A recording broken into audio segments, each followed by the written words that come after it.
Ledakan terdengar di Doha, Qatar. Menurut media setempat, sekitar 15 jet tempur melancarkan 12 serangan udara. Serangan menghantam bangunan tempat tinggal. Militer Israel menginformasi bahwa mereka melakukan serangan itu dan menyatakan mereka menargetkan kepemimpinan senior Hamas. Qatar pun bersiap melancarkan serangan balasan lantaran serangan Israel ini melanggar hukum internasional. أيضا تجاوز ليس القوانين الدولية فحسب بل المعايير الأخلاقية. نحن نتحدث عن دولة وسيطة تستضيف مفاوضات بشكل رسمي وبوساطة رسمية وبحضور وفود هذه الدولة التي أرسلت هذه الصواريخ للهجوم على الوفد المفاوض من الطرف الآخر. Bukan kali ini saja, Israel telah berulang kali melanggar hukum internasional dengan terus menyerang Gaza, Palestina. Targetnya pun bukanlah militer melainkan sipil. Ironisnya, hingga kini belum ada sanksi atau hukuman bagi Israel. Presiden Prabowo pun ikut menyoroti maraknya pelanggaran hukum internasional dalam pertemuan dengan pimpinan negara anggota BRICS. Bahkan Prabowo terang-terangan menyebut negara berkuasa mengintimidasi negara lemah. In this present world of uncertainty, of double and even triple standards, where international law is being daily ignored, where might makes right, where little countries with less power are being intimidated, threatened, bullied, where trade and finance become weapon. We consider now this is the time that BRICS must continue to evolve. Saat ini Israel terus menyerang Gaza tanpa henti. Mereka juga mengeluarkan selebaran evakuasi bagi 1 jiwa warga Gaza, Palestina. Padahal saat ini tidak ada tempat aman dari serangan tentara Zionis Israel.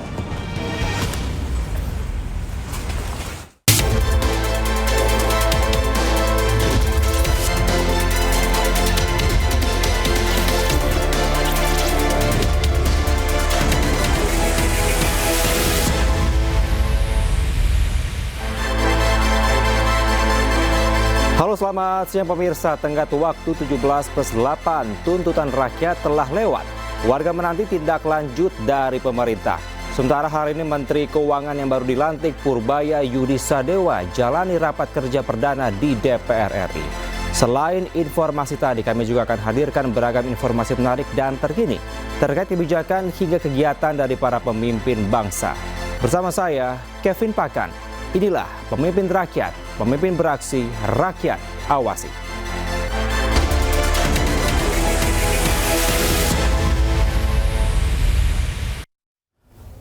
Pemirsa, mahasiswa kembali berunjuk rasa di depan gedung DPR RI Jakarta. Mereka datang untuk menagih janji tuntutan rakyat 17+8.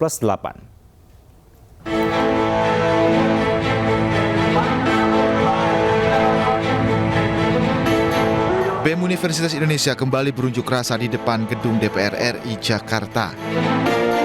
Demo yang disebut Rakyat Tagih Janji ini diinisiasi oleh BEM UI untuk menagih janji anggota DPR RI akan tuntutan 17+8 yang sempat diberikan pada awal September lalu.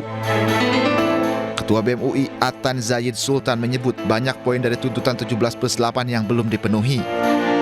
Di antaranya berkaitan dengan pengesahan Undang-Undang Perampasan Aset, reformasi DPR RI, hingga kesejahteraan buruh berupa penghapusan outsourcing dan penolakan upah murah. Sebelumnya, perwakilan BEM seluruh Indonesia diundang ke Istana. Kedatangan mereka diterima oleh Menteri Sekretaris Negara Prasetyo Hadi dan Mendikti-Saintek Brian Yuliarto. Dialog menjadi salah satu cara untuk memahami tuntutan mahasiswa. Mahasiswa pun menyebut aksi demo masih akan terus berlanjut hingga semua tuntutan 17+8 dipenuhi. Tim Liputan iNews melaporkan.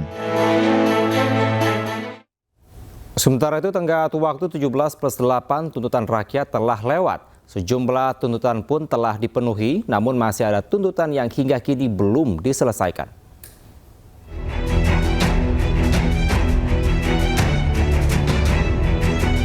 Aksi unjuk rasa yang digelar akhir Agustus melahirkan 17+8 tuntutan rakyat. Pemerintah baik eksekutif maupun legislatif terus berusaha memenuhi tuntutan rakyat. Salah satunya terkait penegakan hukum bagi penabrak pengemudi ojek online Afan Kurniawan. Sidang kode etik pun untuk 2 tersangka berat pun telah digelar. Hasilnya, Kompol Kosmas Kajugai dipecat dengan tidak hormat. Sementara personel Brimob yang mengendarai mobil taktis Bribka Rohmat didemosi selama 7 tahun. Tak hanya itu, keduanya berpeluang untuk dipidana. Terhadap 2 orang yang sudah disidangkan itu, mereka telah melakukan satu tindakan yang tidak profesional dan telah diambil juga satu putusan etik terhadap ketidakprofesionalan dalam menjalankan tugas tersebut. Dan terhadap 2 orang yang sudah diberikan putusan etik itu selanjutnya akan diambil satu langkah hukum pidana. Jadi kalau kemarin saya mengatakan tidak tertutup kemungkinan akan diambil langkah pidana, hari ini dari rapat ini sudah diterima satu laporan dari kepolisian bahwa terhadap 2 orang yang tidak profesional itu akan dilanjutkan ke persidangan di peradilan umum, akan didakwa sebagai pelaku tindak pidana. Tidak hanya itu, anggota DPR juga telah menjawab sejumlah tuntutan rakyat. Sejumlah tuntutan yang telah dipenuhi adalah DPR sepakati menghentikan pemberian tunjangan perumahan anggota DPR RI sejak 31 Agustus 2025. DPR RI melakukan moratorium kunjungan kerja luar negeri DPR RI terhitung sejak 1 September 2025 kecuali menghadiri undangan kenegaraan.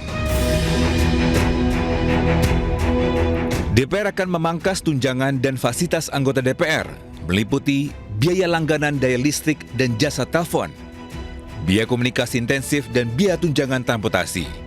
Namun hingga kini, masih ada tuntutan yang belum dipenuhi. Tuntutan ini diantaranya adalah reformasi perpajakan hingga pengesahan undang-undang perampasan aset koruptor. Warga memberikan waktu 1 tahun untuk memenuhi tuntutan rakyat.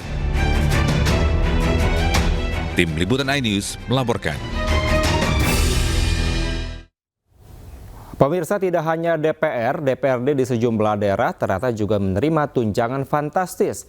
Di Kota Bekasi, anggota DPRD juga dapatkan tunjangan transportasi dan komunikasi yang mencapai Rp24 juta setiap bulannya.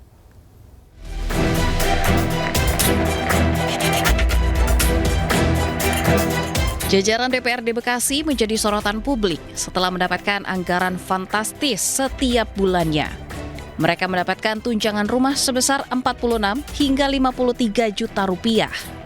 Tak hanya itu, mereka juga mendapatkan tunjangan transportasi dan komunikasi sebesar Rp14 hingga Rp23 juta per bulan. Kepala Sekretariat DPRD Kota Bekasi, Lia Erliani, beralasan tunjangan diberikan lantaran saat ini anggota DPRD tidak diberikan mobil dinas. Karena DPRD tidak diberikan kendaraan dinas, maka diberikan tunjangan kendaraan. Tentunya tunjangan kendaraan ini untuk operasional. Dewan yang terhormat melakukan mobilisasi untuk datang dan hadir ke konstituen, ke masyarakat, gitu ya. Itu makanya diberikan tunjangan transportasi yang tetap, semuanya juga mengacu kepada ketentuan yang telah ditetapkan. Tunjangan ini diberikan berdasar peraturan pemerintah nomor 18 tahun 2017. Sementara saat ini upah minimum Kota Bekasi sebesar Rp5,6 juta.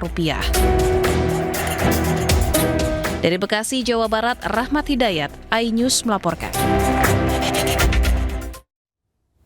68 orang yang diduga terlibat dalam kerusuhan akhir Agustus masih ditahan. Salah satunya adalah Del Pedro Marhaen. Tetaplah bersama kami di Pemimpin Rakyat.